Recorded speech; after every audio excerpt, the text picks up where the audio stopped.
Okay folks, here's a quick review of the Sorcerer Fury Loki figure that was produced by Hasbro as a part of the Thor The Mighty Avenger line of products. I picked this up at Toys R Us for $7.99. Now there were two other Loki figures produced during this line's run in addition to this one. One was called Secret Strike Loki, and the other was called King Loki. I believe King Loki was the hardest to find, followed by the one that I'm reviewing here, and then finally the Secret Strike Loki figure. Now the Secret Strike Loki figure and this Loki figure appear to be virtually identical in appearance, and they have the same accessories included. The only difference is the color scheme on the costume and the coloration of the big accessory that came with both of these figures. I preferred this color scheme when I saw it in the store compared to the Secret Strike Loki, hence my choosing to buy this one and passing on Secret Strike Loki. Now when I first got this figure out of the blister pack, I can't say I was totally impressed with him. Some of the joints were awfully tight, and the abdominal joint felt a bit on the fragile side. Another thing that bothers me is that I really don't like the way the legs came out on this figure. When I first saw him in the package, it looked okay, but whenever I pose this figure on my shelf, it seems like he's awfully splay-footed. So let me stop here real quick and I'll zoom in and I'll show you what I'm talking about. Right here. Do you see how this left leg, right here, how it just looks really awkward in comparison to the right leg?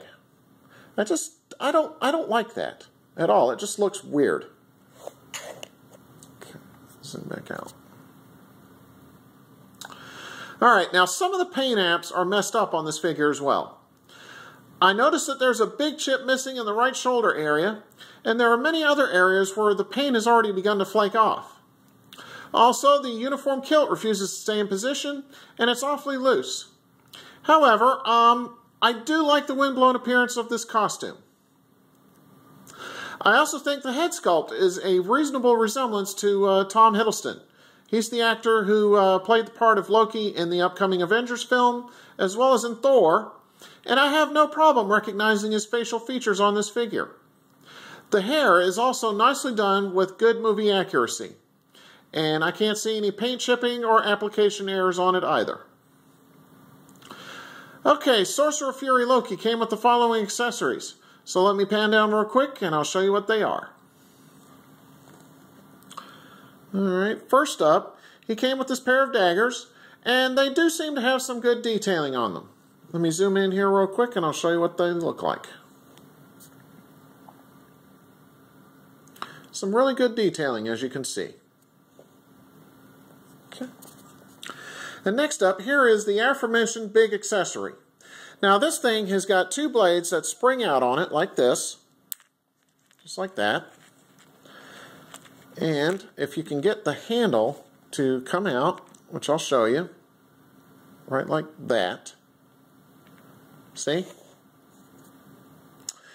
I will say this, the spring, it feels a bit on the weak side, but as you just saw, the blades do come off, and when they're all off, they seem to resemble a pair of tonfa that have been crossed with butterfly swords. And those of you that are familiar with martial arts, you'll know what I'm talking about. Now, this accessory is clearly aimed for children, but really, it just looks really awful to me. Okay, so here's a look at the accessories one more time. Alright, back to the figure itself. What I'll do now is a quick 360 of the figure and let you see what he looks like from all sides.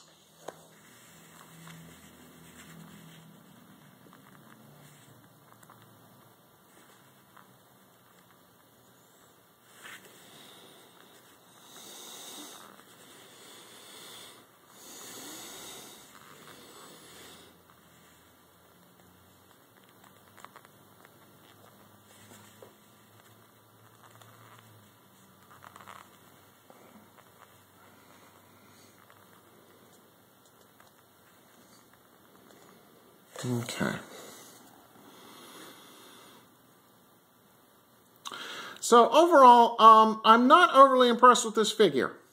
It does have a good head sculpt, and I like the coloring of the costume, but the awkward presentation of the legs, the paint app errors, and the loose uniform kilt are all negatives for me. So therefore, I can't completely recommend this figure unless you're a completionist out to complete the Thor movie line, or you're looking for a movie-style Loki to go with your movie-style Thor. Okay, so on that note, take care and stay tuned for my next review. Have a good one.